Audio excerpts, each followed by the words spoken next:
इसमें आप सब लोगों की मेरे को सहयोग की ज़रूरत है कि जब तक अस्पताल में जाने की ज़रूरत ना हो, अस्पताल मत जाइए। अस्पताल के बेड सीरियस मरीजों के लिए खाली रखिए। दिल्ली के मुख्यमंत्री अरविंद केजरीवाल ने आज प्रेस कॉन्फ्रेंस कर दिल्ली में बीते 24 घंटे में कितने मामले आए और शनिवार को राजधानी में जो पाबंदियां बढ़ाई गई हैं उन्हें लेकर जानकारी दी।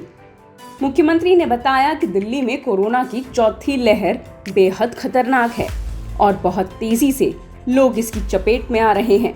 दिल्ली में कोरोना के बढ़ते खतरे को देखते हुए सीएम ने कहा कि अस्पतालों के अंदर बेड्स की कमी हो गई तो दिल्ली में लॉकडाउन लगाना पड़ सकता है। पैसे वाले लोग भी दिल्ली के सरकारी अस्पतालों में जा रहे हैं। मेरी आप लोगों से निवेदन है कि सब लोग प्राइवेट अस्पतालों की तरफ मत दौड़िए। सरकारी अस्पतालों में जाएंगे, वहाँ भी आपको अच्छा इलाज मिलेगा। सरकारी अस्पतालों में भी आप जा सकते हैं। अगर आपका ऐप दिखाता है कि सरकारी अस्पताल में बेड खाली है तो सरकारी अस्पताल में जाइए, लेकिन अस्पताल में तभी जाइए जब आपको ज़रूरत हो। अगर सब लोग अस्पतालों की तरफ दौड़ने लग गए, अस्पताल कम पड़ जाएंगे। अगर सब लोग अस्पतालों की तरफ दौड़ने लग गए, बेड कम पड़ जाएंगे, आईसीयू कम पड़ जाएंगे, वेंटिलेटर कम पड़ जाएंगे।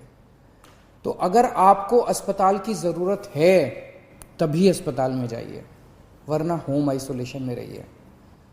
अस्पताल के बेड केवल सीरियस मरीजों के लिए रहने दीजिए। अगर आप एसिम्टोमेटिक हैं, अगर आपको सिंपल सिम्टम्स है, ज़्यादा बीमारी नहीं है, और अगर आप अस्पताल चले गए तो आपने एक बेड ऑक्यूपाई कर लिया जबकि आपका घर पे इलाज हो सकता था। और अगर कोई सीरियस मरीज आता है अस्पताल के अंदर, उसको बेड नहीं मिलेगा, उसको बाहर वेट करनी पड़ेगी, उसकी मौत हो सकती है, सीरियस मरीज की मौत हो सकती है, उसको अस्पताल की ज़रूरत है। इसलिए मेरी हाथ जोड़ के सबसे विनती है कि कई लोग मैंने देखा वो कहते हैं जी मैं तो अस्पताल जाके एडमिट हो जाता हूँ, घर में दूसरों का ना हो जाए। घर के अंदर होम आइसोलेशन कीजिए, हमारी टीम आपके घर आएगी, आपको सारा गाइडलाइंस वगैरह सब बता देगी, ऑक्सीमीटर देके जाएगी, आपको बता देगी कैसे होम आइसोलेशन करना है, आपके साथ हम संपर्क में रहेंगे। दिल्ली के अंदर दुनिया का सबसे बेहतरीन होम आइसोलेशन का प्रोग्राम चल रहा है, उसका फ़ायदा उठाइए आप। ये सबसे ज़रूरी है इस टाइम, अपने को हॉस्पिटल मैनेजमेंट सबसे ज़रूरी है। दुनिया भर के अंदर मैंने देखा है किस तरह से अस्पताल कम पड़ जाते हैं। इतनी तेज़ी से फैलने वाली बीमारी है कि अस्पताल अगर कम पड़ गए तो फिर बड़ी दिक्कत हो जाएगी। मैंने पहले भी कहा था लॉकडाउन के लिए कि लॉकडाउन के पक्ष में मैं नहीं हूँ। मुझे लगता है कि लॉकडाउन कोरोना से जूझने का समाधान नहीं है।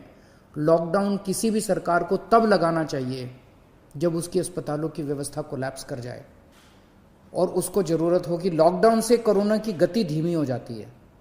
अभी अस्पताल की व्यवस्था हमारे कंट्रोल में है, आपका सहयोग चाहिए। अगर आपका सहयोग मिलता रहा और अस्पताल की व्यवस्था काबू में रही, हमें दिल्ली में लॉकडाउन लगाने की ज़रूरत नहीं पड़ेगी।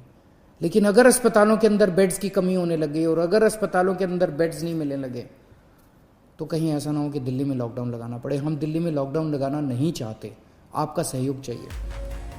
देश की राजधानी दिल्ली में कोरोना के बढ़ते मामलों को देखते हुए अरविंद केजरीवाल सरकार ने नई पाबंदियां लागू की हैं। ये पाबंदियां 30 अप्रैल तक जारी रहेंगी, यानी कि दिल्ली नाइट कर्फ्यू के बाद अब कुछ और पाबंदियों के साए में रहेगी। नई गाइडलाइंस के मुताबिक दिल्ली में सभी तरह के सामाजिक, राजनीतिक, खेल, धार्मिक सभाओं आदि पर रोक लगा दी गई है।